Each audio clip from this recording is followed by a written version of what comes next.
This is the SilverStone SETA A2. It's been around for a while, but we thought it was still worth a look now because it has features to suit all types of PC builds, including great potential for cooling with mesh panels, large radiators and loads of fan supported, flexible motherboard support including back connect, big graphics card support and a huge amount of storage options for both 2.5 and 3.5 inch drives. So let's dive straight into this review and take a closer look.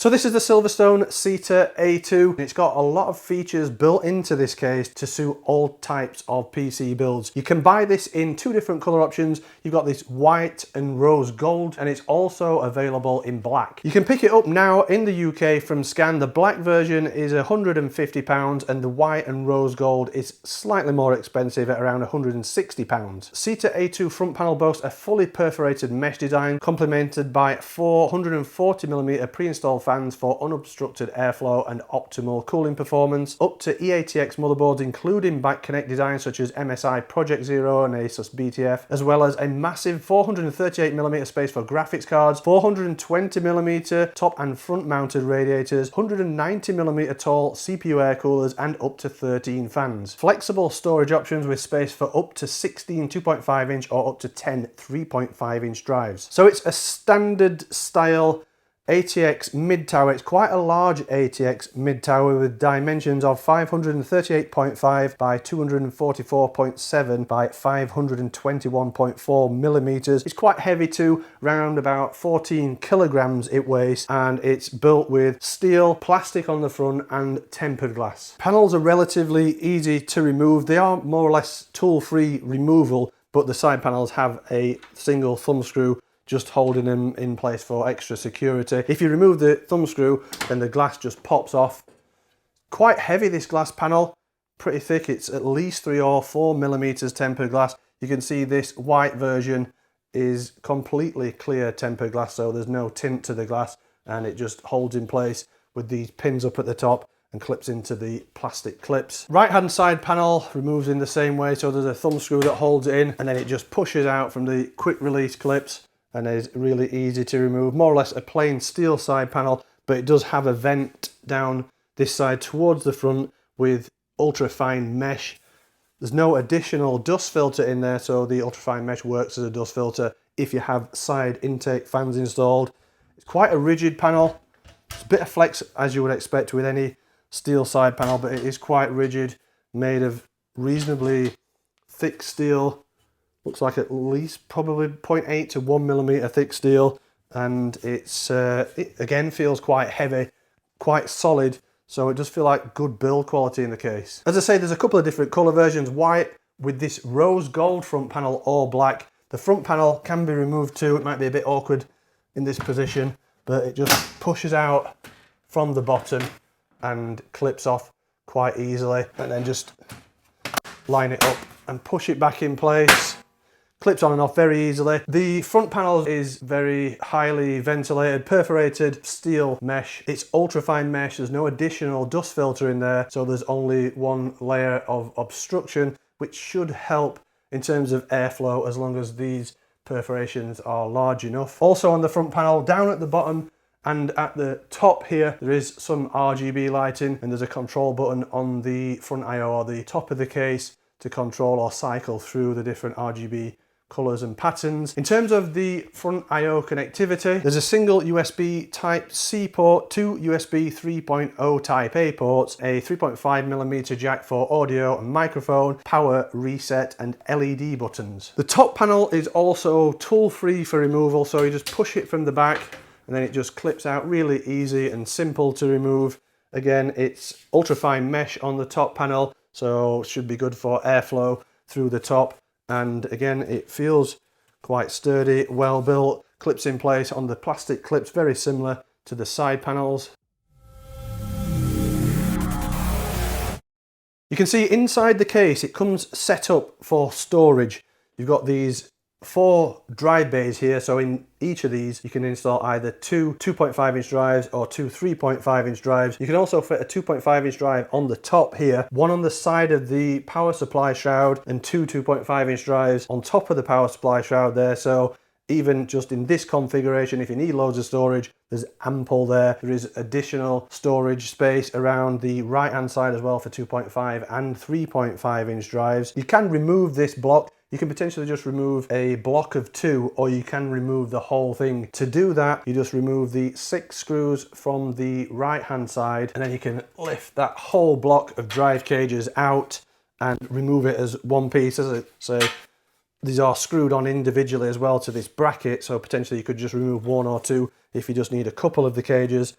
And these just slide out these drawers and clip in position, so it's quite easy to access drives with that drive cage. Removing that obviously opens it up for better cooling and bigger graphics cards. With the drive cage in position, the maximum graphics card length is about 290mm long. Remove that drive cage and then that opens it up, and you can have a maximum graphics card size of 438mm long. You can also see there's a anti-sag bracket built into the case there for the graphics card. You can remove that as well. There's a couple of screws that hold it into position. In terms of cooling support, the case comes with 4 140mm fans pre-installed, so there's 3 down the front as intakes, 1 in the rear as exhaust. There's masses of cooling potential with this case. So at the front you can install either 3 140, 3 120mm fans, or up to a 420mm radiator. So that also includes a 360, 280, 240, 120, or 140. On the top of the case, it's the same amount of fans as the front, so 3 120s, 3 140s, or up to a 420mm radiator again. Same again down the side.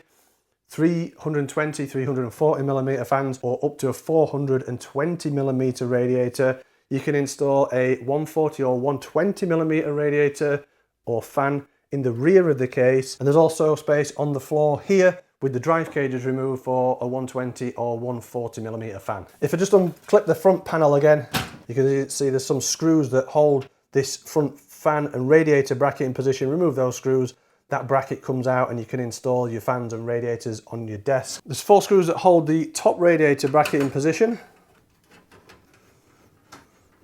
Just remove those 4 screws, and then the top radiator bracket comes out, as I say, 3 120 or 3 140mm fans. It's also got some eyelets for managing cables here, so you can tidy cables up on the actual bracket before you put it all in the back of the system or the right hand side of the system. Maximum motherboard support is up to eATX. It also supports standard ATX, micro ATX, mini ITX motherboards, and it also has support for back connect, so MSI Project Zero and ASUS BTF motherboards. You can see the additional cutouts for those. The majority of the cable cutouts, so these at the top, down the side, and a couple on top of the power supply shroud, all have rubber grommets on, which always looks neater when you've got the cables passed through. You can't see to the other side and the cable mess. The side fan mount, that's not removable, that's fixed in position, riveted into the case, so you can't take that out to install fans. Power supply shroud doesn't cover the whole of the bottom of the case, which does restrict the length of the power supply slightly. Maximum size inside that is about 280, 290mm, which should still be ample for a good sized power supply and all the cables. At the back, it's a pretty standard style mid-tower ATX layout, fan mount there, and the rear motherboard I/O cutout. Below that, you've got 8 PCIe slots. This can be rotated, so you can do vertical mounted, remove the 4 screws, rotate the slots and put the screws back in place. So you've got a vertical graphics card mounting there. And at the bottom, couple of thumb screws you remove, and the power supply bracket comes out. Bolt your power supply to that and just put that back in place, so you install the power supply from the rear rather than the side, which again is usually a little easier. Around the right hand side, there's a fan and RGB hub. It is a PWM fan hub, but the fans that come with this are only DC control, so they're just 3-pin fans. I would have liked to have seen PWM fans, a bit easier, a bit better and finer configuration with PWM. You can see the cutouts and the rubber grommets down the side, up the top, the Project Zero and ASUS BTF cutouts at the bottom there. There's also a couple of drive mounts here. So there's one at the top, remove the thumb screw, and that comes out on there. You can install either two 2.5 or a single 3.5 inch drive. So this one again, remove the thumb screw, lift it out again, two 2.5 inch drives or a 3.5 inch drive can be installed on there. You can see there's plenty of cable management features, plastic clips holding cables in at the back. There's about 20 to 25 millimeters of depth between the motherboard tray and the side panel, so that should be enough for cable management. More plastic clips down this side for cable management, and then a couple of Velcro straps. There's also a few other eyelets scattered around for using zip ties to manage cables too. And then down this side at the front of the right hand side is where you will install fans and radiators if you want some intake airflow coming in through this side mount. This is very close to the side panel though, so there isn't much space here for cable management, just enough really to get these fan cables through. For the majority of the front panel cables, Silverstone has used white cables in this white case, but there are still one or two black cables scattered around, which I don't really like the look of, but it's all contained in this side, so you don't really see it. I would have preferred it to all being white in the white case and all being black in the black case. And then at the bottom there is the power supply shroud. In there it's ATX power supplies, and like I say, you've got a maximum length of about 290 millimeters. Then onto the floor, it's the only removable dust filter that's fitted in the floor. There's no other removable dust filters inside the case. This just pulls out from the back, it just slides out pretty easily, and it's the better type of removable dust filter, so it's the nylon type on a plastic frame. Usually those are the best for airflow restriction, or the least airflow restriction. And you can see on the bottom of the case you've got 4 plastic feet. They're on all 4 corners of the case, so it gives the case good stability. They have anti-vibration rubbers on there. The feet give the case about 20 millimeters of ground clearance, which should be enough for airflow in the power supply fan or a bottom fan if you have one installed here.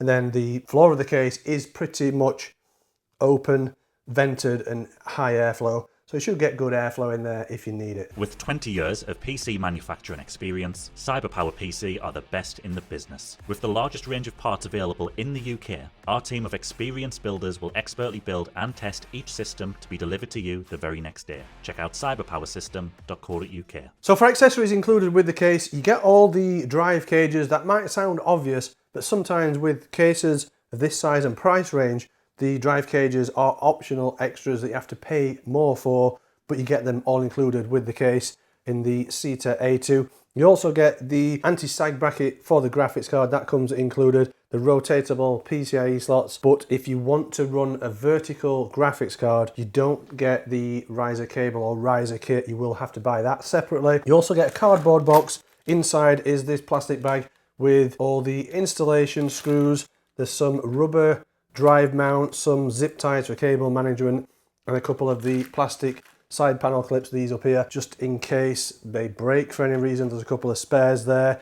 That's pretty much it for the accessories. For the test system, it's an AMD Ryzen 7 9800X3D CPU. Motherboard is an ASROCK X870 Steel Legend Wi-Fi. Graphics card is an MSI RTX 5080 Gaming Trio White. Memory, it's a 32GB kit of Corsair Dominator Titanium DDR5 6000. For storage, it's a 1TB Corsair MP600 Elite PCIe Gen 4 x 4 NVMe M.2 SSD. CPU cooler is a Silverstone ICEMYST 420, so 420mm AIO liquid cooler, and the power supply is a Silverstone Decathlon series DA1000R ATX3 PCIe 5 ready. You can see the system's built, everything's up and running. It's an easy case to build with, no real issues during the build process. 1 or 2 notes that I've made which I'll talk about in a minute. But first, let's look at the thermal performance. We tested the SETA A2 in several configurations. The default is with a 420mm top-mounted AIO and with the stock case fans in the stock positions. The alternative configurations include 3 side fans as intakes, 2 intake fans mounted on the power supply shroud, front and top mesh panels removed and with the glass removed. In the default configuration, the case does a good job of keeping the CPU and GPU cool, with average load temperatures of 58 degrees over ambient for the CPU and 53 degrees C over ambient for the GPU, which is what we would expect for this configuration under high load. Adding a couple of fans to the power supply shroud as intakes has a small effect on GPU temperature, dropping it by 2 degrees C, but the average CPU temperature is unchanged. Adding side intake fans has a similar effect, dropping GPU temperature to 51 degrees C over ambient, but removing the mesh panels and the glass had the most significant effect on CPU and GPU thermals, which suggests that the mesh panels cause some airflow restriction, but it's not enough to cause any concern. In any configuration, the test system runs relatively quiet as the case provides good airflow and cooling, especially with a 420mm AIO installed. Adding the side intake fans very slightly increases idle noise, but the lowest load noise output is with the glass side removed, as the system is at its coolest here with lower fan speed. But in any configuration, the system shouldn't be too loud if you accurately configure a custom fan curve, and the system will stay cool too. A couple of notes that I made during the installation.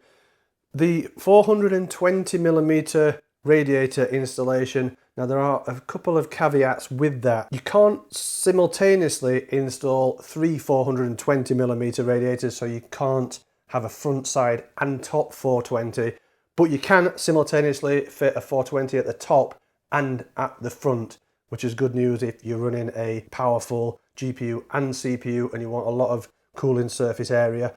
That's good news for that, but it does interfere with the 420 at the side, so you can't have 3 in total. Also, mounting a 420mm AIO at the top is very tight. This is a SilverStone AIO. I didn't try any other 420s, but with this SilverStone one, it is very tight up there. I actually had to make a couple of spaces just to drop it down a little so that it cleared something at the back of the case here. It's still very tight up to the front fan bracket. It does very slightly push that fan bracket out, but you can fit it in if you're happy to do a bit of modifying or making your own spaces up.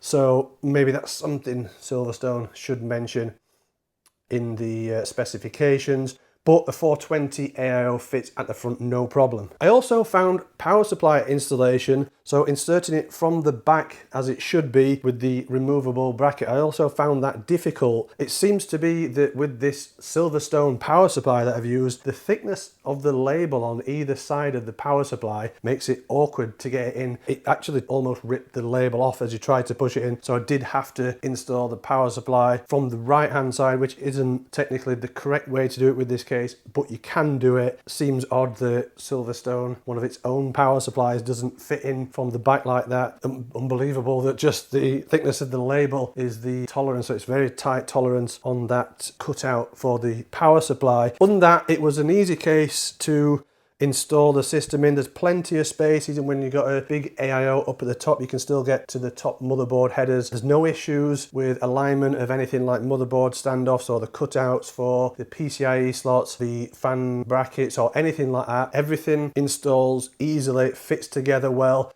The modular radiator brackets are useful to have. That creates even more space at the top if you need it, and it's a very well built case. It feels very solid. Panels clip on nicely, very satisfying clicks when you install side panels. The cable management on the right hand side is good. Those plastic clips, velcro straps, cutouts with rubber grommets on, everything, it all works well. Really easy to manage cables in here. I didn't need to use any of the additional zip ties to make a decent looking job of cable management. So build quality, system installation, cable management are all good. It's also an excellent case for storage if you need lots of 3.5, 2.5 inch drives. You've got all these drive cages plus those 2 brackets on the right hand side, so you should never really run out of space for storage with this case. And it's good that these brackets are all included, they're not optional extras.